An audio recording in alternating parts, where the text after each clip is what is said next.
Bueno, bienvenidos todos a esta clase número 29 de nuestro curso. Vamos a abordar hoy un tema bien interesante en el cristianismo y es la relación con los demás.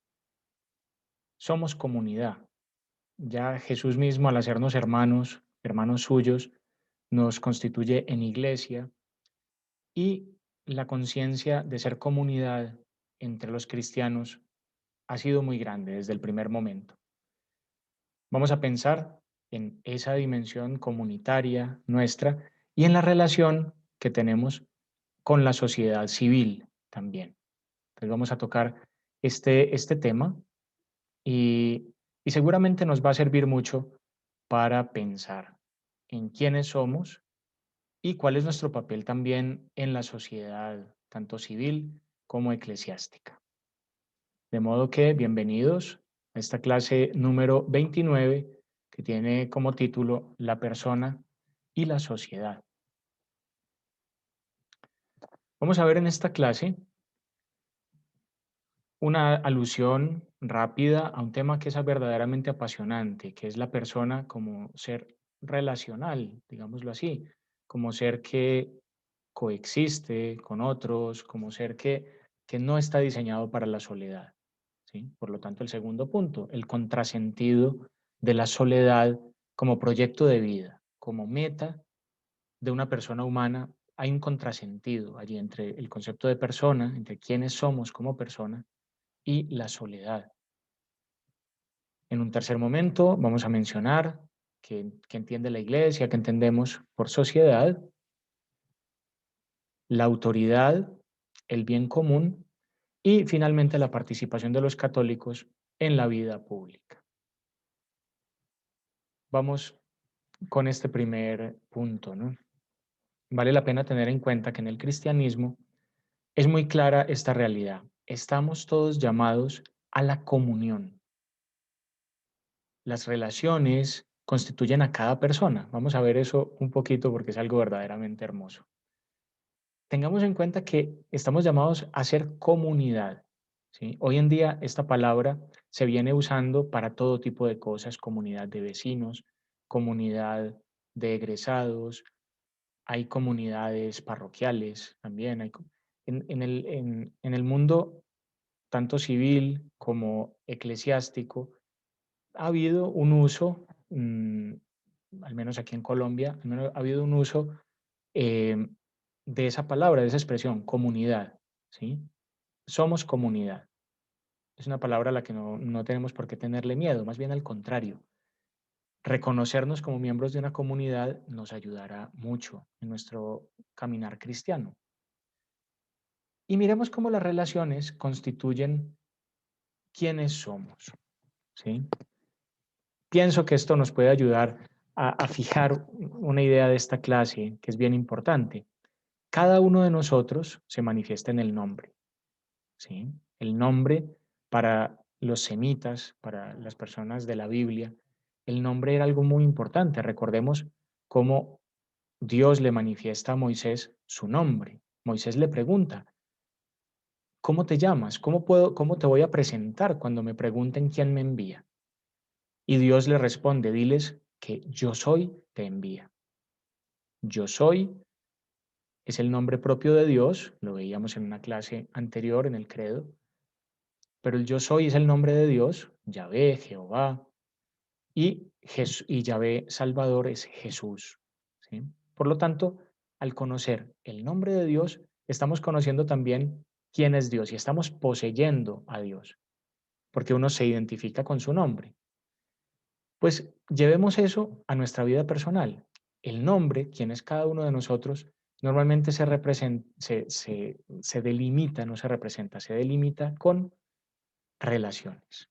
Por ejemplo, soy hijo de, y viene mi apellido, hermano de, para lo cual uso el apellido también, amigo de, ciudadano de, trabajador de una empresa, egresado de una institución educativa, pariente de, jefe de, compañero de, miembro de alguna asociación, fiel de la parroquia, fiel de mi diócesis, fiel de una circunscripción de la iglesia.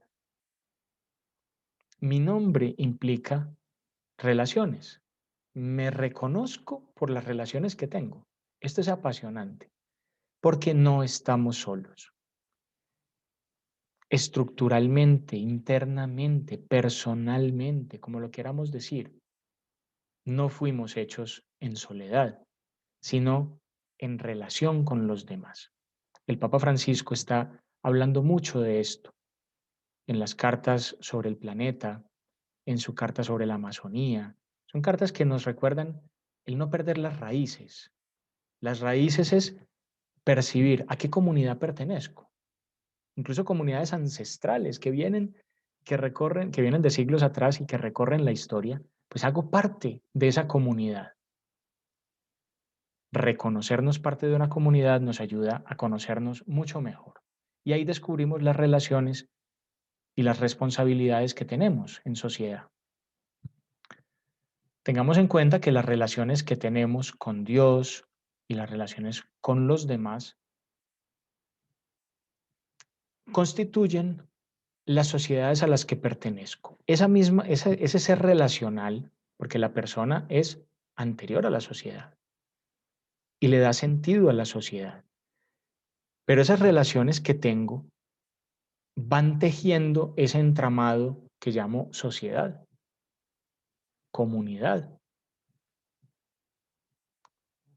Tengamos en cuenta también de que cada sociedad es el ámbito de realización de cada persona. Si yo soy relaciones, yo me realizo como persona dentro de una sociedad, dentro de una comunidad. Y tengamos en cuenta que es necesario el orden social para que haya convivencia, ¿sí? El trato con Dios y el trato con los demás nos llevan a vivir un orden.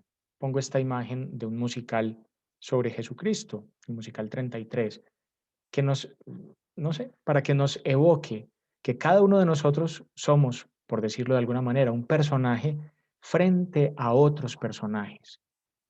Y dentro de esos personajes está Dios de una manera principalísima, ¿sí?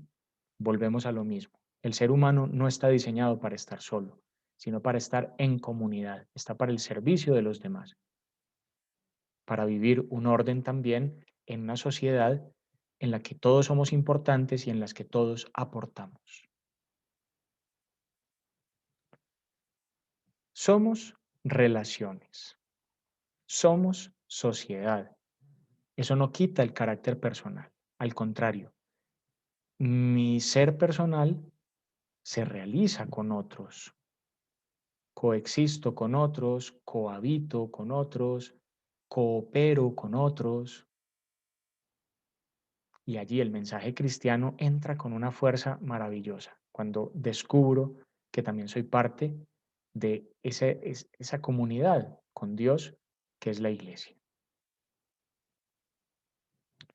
Bueno, algo que manifiesta de una manera pues muy bonita quiénes somos y el diseño que tenemos, el diseño comunitario que tenemos, el diseño societario que tenemos, es que las personas tenemos realidades que nos abren a los demás. Pensemos y hablemoslo con otras personas, ¿no? Cómo el lenguaje humano es una herramienta que tenemos de comunicación con los demás, de salir de nosotros mismos y entrar en comunión, en comunicación, en comunión con otros. Estas palabras que estoy usando en este momento las estoy pensando para comunicarme con ustedes. Y cada uno de ustedes, usando el lenguaje, va también abriendo la puerta del corazón, abriendo la puerta de quién es cada uno de ustedes a los demás. El lenguaje humano nos muestra que tenemos una vocación a la comunidad. Nuestras manos son expresivas, tienen una capacidad de detalle muy bonito, ¿sí? Esa capacidad expresiva de las manos hace parte del lenguaje corporal también, nos sigue mostrando que nuestra apertura a los demás es muy importante. Nuestro rostro también comunica, ¿sí? Esa disposición que tenemos, hay animales que tienen los ojos hacia los lados, ¿no? Que están percibiendo el entorno, pero no se comunican como se comunica el ser humano. El ser humano, al tener rostro y un rostro que mira hacia adelante, digámoslo así, puede entrar en una comunicación muy especial con los demás. Tal vez por eso nos sentimos muy afines con animales como los simios, que tienen también, claro, nosotros también somos pues antropomorfos, ¿no? Mm, somos derivados de los simios de alguna manera, ¿no? Se parecen mucho a nosotros, los simios también en esa disposición de los ojos, de mirar hacia adelante. Y por eso nos parece que también se comunican de alguna manera un poco más especial, aunque mm, la comunicación es propiamente humana, es de la persona humana, de quien tiene libertad, amor. Pero fijémonos que el rostro que tenemos también ha sido puesto por Dios para facilitarnos el encuentro con los demás, para facilitarnos esa vocación comunitaria que tenemos. La sonrisa, ¿no? La sonrisa es una manera de comunicarnos, es un salir de nosotros mismos y entregarnos a los demás. San José María nos recordaba que una sonrisa a veces es la mejor mortificación, el mejor detalle de cariño, porque, vuelvo e insisto, es una manera de salir de nosotros mismos y entrar en contacto con los otros y formar comunidad, formar sociedad. Y en general los gestos, ¿no? Pongo estas imágenes de rostros haciendo gestos distintos, porque nos comunicamos mediante el cuerpo también. Todo nuestro cuerpo manifiesta el mismo vestido humano, el mismo vestido manifiesta la relación que tenemos con los demás. Los uniformes manifiestan una función dentro de la sociedad, etcétera. Estamos continuamente viviendo cosas que son muy nuestras y que están abiertas a los demás, abiertas a la vida en comunidad, a la vida en sociedad. Bueno, dicho lo anterior, es bastante evidente lo siguiente, ¿no? La soledad como proyecto de vida, si es que alguien se planteara la soledad como un proyecto de vida, sería una especie de fracaso de todo lo que somos. Soy responsable de los demás. Lo que yo haga con mi vida ayuda a los demás, fortalece la comunidad humana. La soledad, el pensar que todo es para mí, es de alguna manera una pequeña frustración, ¿sí? También cuando hablamos del infierno, mencionábamos esto. Posiblemente una palabra que define el infierno es esta, soledad. La soledad como proyecto, ¿sí? Mientras que la palabra que expresa mejor el desarrollo de todo lo humano es comunidad, una de muchas, pero la sociedad, la comunidad nos permite salir, nos permite desarrollar todo lo que somos. El catecismo en el número 1880 nos recuerda, nos enseña, una sociedad es un conjunto de personas ligadas de manera orgánica. Esta expresión es bonita, ¿no? Como si fuera como un cuerpo, por un principio de unidad que supera a cada una de ellas. La sociedad humana recibe nuestros aportes y los aportes de los demás. Por eso cuando entramos en una comunidad, cuando entramos en una relación social, en relaciones sociales, vamos descubriendo cosas que nos superan, que le dan sentido a nuestra vida, que nos sorprenden. Todos los demás aportan de una manera única, original, y cada uno de nosotros también aportamos a esa sociedad a la que pertenecemos. Es importante tener en cuenta que la familia es sociedad, es una sociedad primigenia, ¿no? Es el origen de las sociedades, es la familia. Por eso es tan bonito cuando vemos una familia, mm, se nos enternece el corazón y empezamos a pensar aquí quién es el papá, quién es la mamá, ¿Quiénes son los hermanos? ¿Hay alguna tía en esta foto? Eh, una familia tiene un encanto adicional al ser personal. Cada ser personal es una maravilla, pero cada comunidad de personas es una maravilla a la infinita potencia. La familia es una sociedad, el cristianismo nos habla de familia, la doctrina de la iglesia, las enseñanzas de la iglesia nos habla de esa familia que es sociedad originaria y fundante de otras sociedades.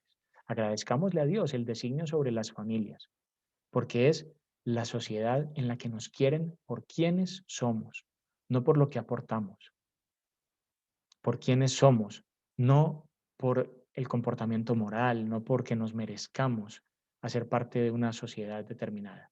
En la familia nos quieren porque existimos, porque somos alguien, porque somos miembros de esa familia. Valoremos mucho la familia, porque tiene un papel muy importante también en el desarrollo moral de la doctrina cristiana. Bueno, también está relacionado con esa dimensión social del ser humano, las culturas. Podemos decir que las sociedades van como acumulando tesoros, tesoros de bailes, de comidas, de interpretación del mundo, de narraciones, de lenguajes, de maneras de presentarse, de exponer, de bailar. Y esa sabiduría se va acumulando y se va manifestando en comportamientos sociales. El diálogo entre culturas es algo muy enriquecedor para todas las demás culturas también. El Papa Francisco, en la carta Fratelli Tutti, hermanos todos, nos ha seguido recordando que en los demás encontramos sabiduría, en las comunidades ancestrales encontramos sabiduría, en culturas diferentes vamos encontrando una sabiduría humana muy valiosa. Y cada uno de nosotros, desde nuestra cultura, podemos aportar tantísimo a los demás. Así como el diálogo entre los seres humanos es importante, el diálogo entre las culturas también es muy importante. Bueno, viene esta carta, Fratelli Tutti, del año 2020. Se las recomiendo la lectura de esta carta, como de todo el magisterio del Papa Francisco y de los papas que ha tenido la Iglesia. Son maravillosos esos escritos. Pues en esta carta nos recuerda que somos hermanos todos. Es una invitación de Jesús y de toda la Iglesia, ¿sí? El Papa Francisco aquí va planteando en este documento cómo podemos apoyarnos entre todos para construir humanidad. Cada uno, desde su propia cultura, aporta muchísimo y cada uno puede contribuir a esa amistad social que es tan importante y para la cual el cristiano tiene tanto que aportar. Dentro de este tema de la sociedad está el tema de la autoridad. El catecismo en el punto 1898 nos lo recuerda. Voy a leer lo que dice el catecismo en ese número. Toda comunidad humana necesita una autoridad que la rija. Pongo esta foto de un pequeño muchacho capitán de un equipo de fútbol. Espontáneamente en las sociedades humanas surge la necesidad de que alguien dirija un poco. Pienso que esto no tiene tanto que ver con el poder, sino con el orden en la sociedad. Para que todos puedan servir, es importante también que alguien sirva desde la autoridad. La autoridad es un servicio y la iglesia va recordando esto de una manera fuerte. Casi que uno podría decir, el que no sea capaz de servir, mejor que no mande, porque es un servicio a los demás, a la entera comunidad, para que cada uno pueda desarrollar todo lo suyo y se favorezca el bien común. Ya vamos para allá. Se cita a León XIII y continúa diciendo el catecismo. La autoridad tiene su fundamento en la naturaleza humana. Es necesaria para la unidad de la sociedad. Su misión, de quien tiene autoridad, consiste en asegurar en cuanto sea posible el bien común de la sociedad. pienso que nos viene bien reflexionar en esto. Y ahora también en el año de San José, en 2021, año dedicado a considerar la figura de San José y de la Sagrada Familia, podemos considerar esto: quien ejerce autoridad es responsable frente a los demás miembros de la sociedad. Me atrevo a hacer esta pregunta: ¿quien ejerce la autoridad viene a ser un reflejo de la paternidad de Dios? Seguro que la respuesta es sí. En San José lo notamos. San José tuvo que mandar, tuvo que ser autoridad con la Reina del Universo, María Santísima, y con Dios nuestro Señor, con el Creador. Y tanto Dios nuestro Señor como María se obedecen a San José. Y San José, desde su humildad, iría notando cómo su papel no era de preeminencia, sino de servicio a Dios y a los demás. Por lo tanto, fue buen padre y fue la sombra de Dios Padre en la tierra. Esta frase de la Madre Teresa de Calcuta nos puede servir para recordar enseñanzas de la Iglesia a este respecto. El que no sirve para servir, no sirve para vivir. El servicio, también para quien gobierna y para todos en una sociedad, es fundamental. La persona humana es fin de la sociedad. Tengamos esto en cuenta. No es la sociedad más importante que la persona. Es primero la persona y luego la sociedad contribuye al bien de la persona. Pero es una persona que está diseñada para estar en comunidad. Las dos cosas, pero tengamos en cuenta que la persona es fin para la sociedad. Es fin de la sociedad civil y es fin también de la sociedad eclesiástica. Recuerdo cuando eligieron a Juan Pablo II, en esas entrevistas que tuvo como papa joven, decía esto: el fin de la iglesia es el hombre. Y estaba citando al Concilio Vaticano II. El fin de la comunidad es el ser humano. Qué bueno llevar esto a nuestra vida personal y a la sociedad que vamos formando. Es fin de la sociedad promover el bien de la persona, el bien de cada persona. Ojalá construyéramos una sociedad en la que esto fuera una realidad. En la Constitución Gaudium et Spes del Concilio Vaticano II, leemos: el orden social, pues, y su progresivo desarrollo deben en todo momento subordinarse al bien de la persona, ya que el orden real debe someterse al orden personal y no al contrario. Jesús también lo dijo cuando habló del sábado. Se hizo el sábado para el hombre, no el hombre para el sábado. Se hace la sociedad para el hombre, no el hombre para la sociedad. De ahí viene que la ética individualista tenga tantísimos problemas. En la Gaudium et Spes, en el número 30, nos recuerda y nos enseña: la profunda y rápida transformación de la vida exige con suma urgencia que no haya nadie que se conforme con una ética meramente individualista. No estamos hechos para la soledad, sino para la sociedad, para la comunidad. ¿Y qué es el bien común?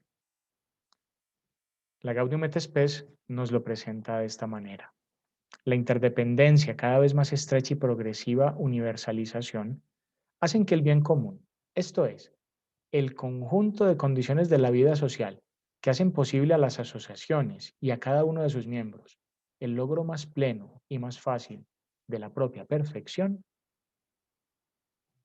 y continúa el desarrollo, pero me quedo con esa definición de bien común. Es el conjunto de condiciones de la vida social que permiten a cada sociedad pequeña dentro de la sociedad grande y a cada individuo desarrollarse, desarrollar su propia perfección.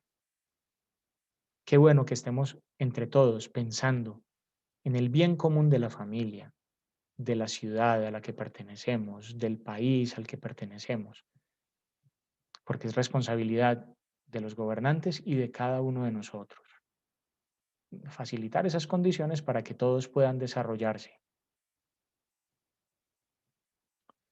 Bueno, y finalmente la participación de los católicos en la vida pública. Este es un tema que a veces ha causado problemas, sobre todo cuando la sociedad pública va en contra de la fe cristiana, por ejemplo. ¿Puede un católico colaborar con la política? Muchas veces la política misma pues, no está en contra de la fe cristiana, pero tiene algunos intereses que de pronto a un cristiano pues, le pueden parecer pobres. ¿Puede un cristiano colaborar a ser parte de la sociedad política? La respuesta es sí, por supuesto.